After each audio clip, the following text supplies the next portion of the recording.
Kami dari kelompok 15 ingin mempresentasikan studi kasus 1 dengan topik Startup Teknologi AI.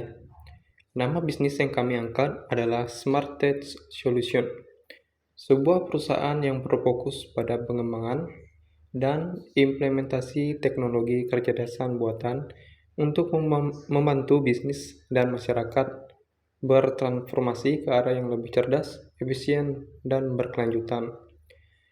Jadi kelompok kami beranggotakan Oktanito Yeremia, Ferry Bunesi Edgar, Giveson Immanuel, dan Fitra.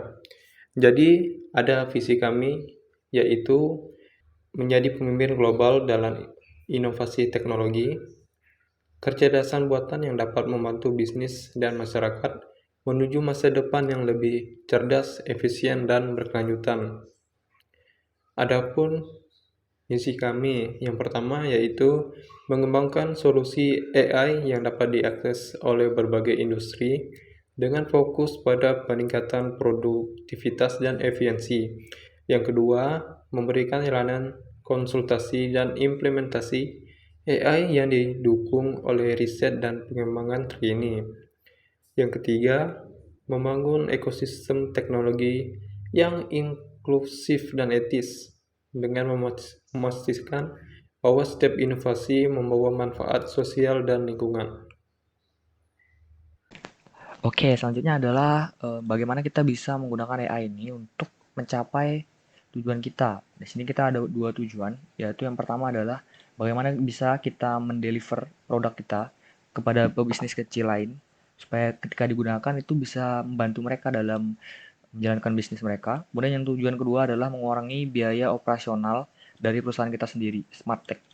Nah, yang pertama tuh untuk membantu bisnis kecil adalah kita menghadirkan produk di mana dia bisa menganalisis kompetitor menggunakan AI, di mana dia akan collect data, mengambil data mulai dari harga, peluncuran produk, kemudian strategi hingga ulasan dari pelanggan pesaing. Kemudian dari data itu dia memproses kira-kira langkah apa yang seharusnya dilakukan sekiranya bisa mengembangkan atau mengcounter strategi lawan dari menggunakan AI tersebut. Nah, jadi ketika mereka menggunakan produk ini, mereka tidak perlu punya tim riset khusus atau tim yang menghandle pesaingnya gitu. Nah, kemudian untuk tujuan yang kedua adalah mengurangi biaya operasional smart tech dengan AI. Nah, di perusahaan kita juga harus menggunakan AI agar em, bisa terus bertumbuh. Jadi kita di sini punya satu ide, itu adalah menggunakan optimisasi talenta berbasis AI, di mana di sini kita menggunakan AI untuk memantau, kemudian untuk mengoptimalkan tenaga kerja internal, yaitu dengan kita menganalisis kinerja karyawan, lalu mendistribusi beban kerjanya, dan jadwalnya juga. Dan dengan AI ini kita bisa langsung membuat semuanya itu secara efisien dengan kalkulasi dari AI yang gitu. Jadi kita tidak perlu sulit-sulit buat menentukan bagaimana, dan juga AI ini bisa mencari tahu kira-kira paling efisiennya itu di mana gitu. Nah, sekiranya itu aja untuk poin ini. Terima kasih. Oke, selanjutnya apa yang membedakan Smart Tech Solution dari kompetitor lain di pasar teknologi AI? Oke, yang pertama tuh ada fokus pada efisiensi dan produktivitas serta membawa dampak positif. Jadi Smart Tech Solution ini bukan hanya sekedar perusahaan teknologi, jadi kami hadir juga dengan teknologi yang lebih besar, yaitu memimpin kecerdasan buatan atau AI yang inovatif, mudah diakses, dan bermanfaat bagi berbagai industri. Jadi kalau produk komputer itu mungkin fokus pada efisiensi, kayak ya profit mereka tinggi kan. Nah, kami ini satu langkah di depan mereka, yaitu menyediakan solusi AI yang tidak hanya meningkatkan produktivitas tapi juga membawa dampak sosial dan lingkungan yang positif. Kemudian yang kedua tuh ada riset dan inovasi terbaru. Dengan melakukan riset tuh kami memastikan setiap teknologi yang kami tawarkan itu didukung oleh inovasi terbaru, relevan, dan siap menghadapi tantangan di masa depan yang akan mendatang. Oke, selanjutnya ada ekosistem AI yang inklusif dan etis. Nah, ini yang terpenting.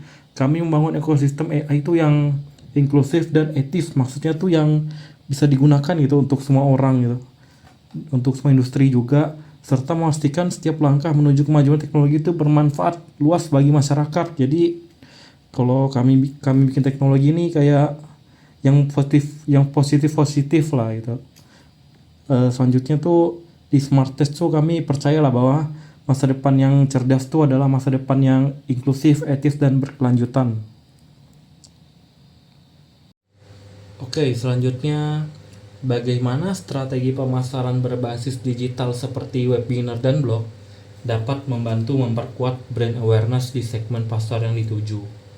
Oke, poin pertama tuh membangun kredibilitas dan keahlian. Jadi dengan webinar dan blog dapat membantu Smart Test tuh memposisikan diri sebagai orang kepercayaan dalam industri AI. Dengan berbagi pengetahuan dan wawasan tentang teknologi AI terbaru, perusahaan tuh dapat membangun kredibilitas dan menunjukkan keahliannya tuh kepada calon klien tuh, agar calon klien tuh lebih percaya dan tertarik dengan kita. Kemudian tuh yang kedua, pemanfaatan media sosial. Nah, dengan mempromosikan webinar dan blog kita melalui berbagai platform media sosial, kita tuh dapat memperluas jangkauan dan meningkatkan visibilitas Smart Test. Jadi dengan promosi itu di platform seperti TikTok, YouTube, kemudian melibatkan influencer atau orang yang pakarnya di bidang AI. Nah, itu tuh dapat memperluas jangkauan dan meningkatkan visibilitas Smart Test. Kemudian yang terakhir tuh interaktivitas dan engagement. Membuat webinar yang interaktif dengan sesi tanya jawab tuh dapat membangun hubungan yang lebih kuat lah dengan audiens.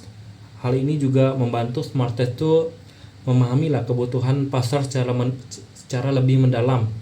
Baiklah, apa tantangan utama yang mungkin dihadapi dalam mengedukasi pasar tentang manfaat AI untuk bisnis kecil dan menengah? Adapun tantangan utama dalam mengedukasi pasar tentang manfaat AI untuk bisnis kecil dan menengah bisa meliputi beberapa hal. Contohnya, satu, kurangnya pemahaman teknologi. Banyak pemilik bisnis kecil, toko-toko kecil, dan menengah belum terlalu familiar dengan AI. Jadi mungkin pemilik bisnis toko kecil ataupun yang menengah merasa bingung atau takut untuk mencoba hal baru. Yang kedua, adanya biaya dan investasi awal. Walaupun AI bisa bantu efisiensi dalam bisnis, membantu pengusaha-pengusaha, namun untuk bisnis-bisnis kecil sering mereka merasa khawatir dengan biaya yang terkait implementasi teknologi, apalagi kalau pebisnis kecil dan menengah belum yakin akan hasilnya. Yang tiga, adanya kurang kepercayaan. Beberapa pemilik bisnis mungkin ragu apakah AI benar-benar bisa membantu mereka atau apakah itu hanya tren sesaat saja. Yang keempat, adanya kesulitan dalam adaptasi. Perubahan teknologi memerlukan adaptasi operasional dan dan para pebisnis kecil ini merasa sumber daya yang terbatas untuk mengelola perubahan tersebut. Yang kelima, adanya pebisnis kecil itu memerlukan contoh konkret. Bisnis kecil dan menengah butuh studi kasus atau contoh yang sudah ada yang relevan untuk melihat bagaimana AI itu bisa memberikan manfaat secara praktis bagi pebisnis kecil ataupun menengah. Selanjutnya, bagaimana Smart Tech Solution dapat memastikan layanan AI mereka tetap up to date dengan perkembangan teknologi terbaru. Yang pertama, investasi dalam riset dan pengembangan. Smart Tech Solution harus terus berinvestasi dalam R dan D untuk memahami tren terbaru dalam AI dan teknologi pendukung lainnya. Ini memastikan bahwa mereka bisa terus mengembangkan fitur baru dan menjaga keunggulan kompetitif dari smart solution. Yang kedua ada berkolaborasi dengan intuisi akademik dan perusahaan teknologi. Dengan menjalin hubungan dengan universitas ataupun perguruan tinggi lainnya, perusahaan teknologi besar juga, mereka bisa mengakses pengetahuan terbaru, inovasi, dan hasil penelitian yang bisa langsung diterapkan pada layanan Smart Tech Solution. Selanjutnya ada pelatihan dan pengembangan tim. Memberikan pelatihan berkelanjutan untuk tim mereka, khususnya developer dan engineer, supaya selalu memiliki keterampilan terbaru dalam pengembangan AI yang dikhususkan Smart Tech Solution yang mencakup sertifikasi dan dalam teknologi terbaru. Selanjutnya ada mengikuti konferensi dan pameran teknologi dengan aktif berpartisipasi dalam acara industri. Smart Tech Solution bisa memantau tren terbaru, bisa juga bertemu ahli-ahli dalam bidang AI, dan melihat produk baru yang bisa diintegrasikan ke layanan Smart Tech. Selanjutnya ada menggunakan feedback pengguna. Dalam Smart Tech Solution mungkin bisa terus meningkatkan layanan dengan mengumpulkan umpan balik dari pengguna untuk memastikan solusi yang diberikan sesuai dengan kebutuhan pasar yang berkembang. Selanjutnya ada memanfaatkan pembaruan otomatis. Dalam produk berbasis software, Smart Tech Solution bisa merancang sistem yang memungkinkan pembaruan otomatis sehingga perkembangan up-to-date teknologi yang ada bisa langsung diterapkan pada layanan Smart Tech tanpa mengganggu pengguna. Terima kasih. Baiklah, terima kasih telah menonton video ini sampai akhir. Semoga kita bisa bertemu di lain kesempatan. Shalom.